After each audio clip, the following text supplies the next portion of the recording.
Bienvenidos a un nuevo episodio de ¿Qué dice la Biblia? Hoy tenemos una pregunta muy interesante y es ¿quiénes son los hijos de Dios que describe Génesis 6:2? Peter, ¿cómo podemos responder esto? La gracia del Señor sea con ustedes los que nos escuchan y tengan una excelente semana. En el intento por responder esta pregunta pude encontrar que al menos hay 4 posturas posibles, pero solo presentaré 2 de estas 4 que son las que se pueden considerar como más cercanas a la Escritura. Antes de esto, creo que deberíamos leer primero el texto en cuestión.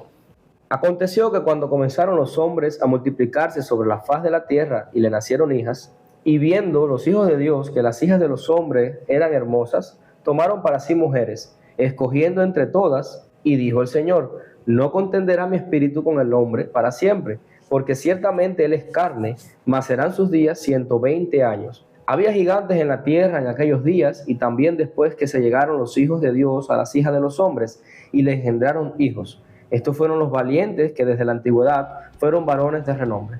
Esto es todo lo que narra Génesis 6, 1 al 4, por tanto tenemos que ver todo el contexto del texto y no dejarlo solamente en el versículo 2. Ahora, la pregunta en cuestión es en base a quiénes son los hijos de Dios que narra el versículo 2. Dice que tomaron mujeres de los hijos de los hombres, y es interesante porque realmente las 2 posturas que estaremos viendo tienen un buen asidero en las Escrituras, o al menos un buen razonamiento. La primera postura defiende que los hijos de Dios son los setitas. ¿Qué quiere decir esto? Según la visión setita, los hijos de Dios son los descendientes de Set, son únicamente seres humanos. Sus matrimonios con las hijas de los hombres serían matrimonios humanos y sus descendientes serían hijos humanos. Si los nefilín o gigantes se consideran descendientes de estas uniones, no son seres sobrenaturales. La distinción entre los hijos de Dios y las hijas de los hombres para ellos es espiritual. El linaje piadoso de Set se casaría con las hijas del hombre, y la expresión del hombre enfatiza que estas hijas no conocen al Señor. En la perspectiva setita, entonces, estos matrimonios desagradan al Señor porque implican la unión de creyentes e incrédulos. Esta perspectiva se sustenta en primer lugar en el capítulo inmediatamente anterior, en Génesis 5.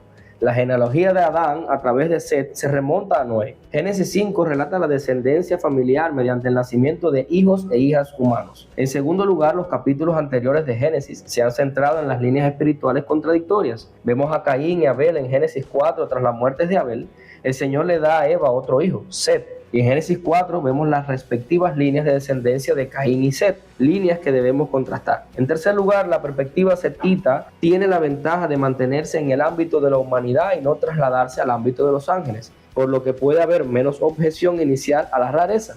Las perspectivas no humanas de los hijos de Dios deben abordar las rarezas que acompañan, algo que la perspectiva setita puede evitar. En cuarto lugar, Génesis 6, 1 al 4 relata matrimonios, y a lo largo del Antiguo y el Nuevo Testamento vemos a seres humanos casándose. Peter, ¿cuál sería la segunda postura? Bueno, Fran, la segunda postura que tenemos es una postura que afirma lo siguiente: los hijos de Dios son ángeles, pero los nefilín o gigantes no son su descendencia. Esta postura aclara que los nefilín o gigantes no son hijos de estas relaciones, ya que en el versículo 4 se aclara que estas cosas pasaron en el tiempo de los nefilín. Dice así el versículo 4: había gigantes, o nefilín, la palabra en el original, en la tierra en aquellos días, y también después que se llegaron los hijos de Dios a las hijas de los hombres, y les engendraron hijos. Estos fueron los valientes que desde la antigüedad fueron varones de renombre. O sea que según este texto, los nefilín ya existían en ese tiempo que aparece el relato que presenta esta pregunta. Por otro lado, afirma de la siguiente manera que los hijos de Dios son ángeles que desobedecieron. El apoyo a esta perspectiva es multifacético. Primero, la frase hijos de Dios en el Antiguo Testamento puede referirse a ángeles. Segundo, la actividad angelical rebelde sería en la tierra, evitando así el lenguaje específico de Mateo 22:30, que dice que los ángeles en el cielo no se casan. Tercero, los escritos de Pedro y de Judas en el Nuevo Testamento parecen afirmar la actividad angelical rebelde en los días de Noé.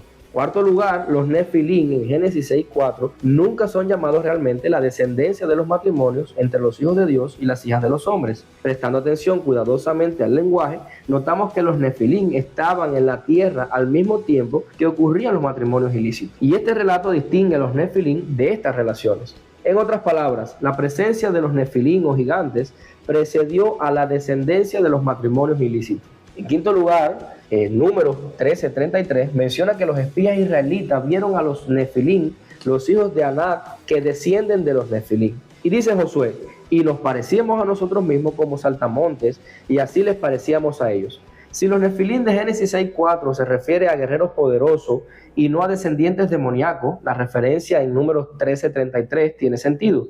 Si los Nefilín eran descendientes demoníacos, como afirman algunos, entonces su muerte en el diluvio parecería entrar en conflicto con la referencia posterior a su presencia en Canaán. Los lectores de la Biblia podrían sorprenderse al saber que la interpretación judía más antigua de los hijos de Dios es que son ángeles. Peter, ¿cuál sería la postura correcta? Esto realmente quisiera dejarlo a criterio de nuestros oyentes, ya que son dos posturas sólidas y que al mismo tiempo, sea cual sea nuestra postura, no tendrá un efecto en nuestra vida como cristianos. Sin embargo, quisiera exhortar a nuestros hermanos a que continúen trayendo sus dudas para así poder ser edificados.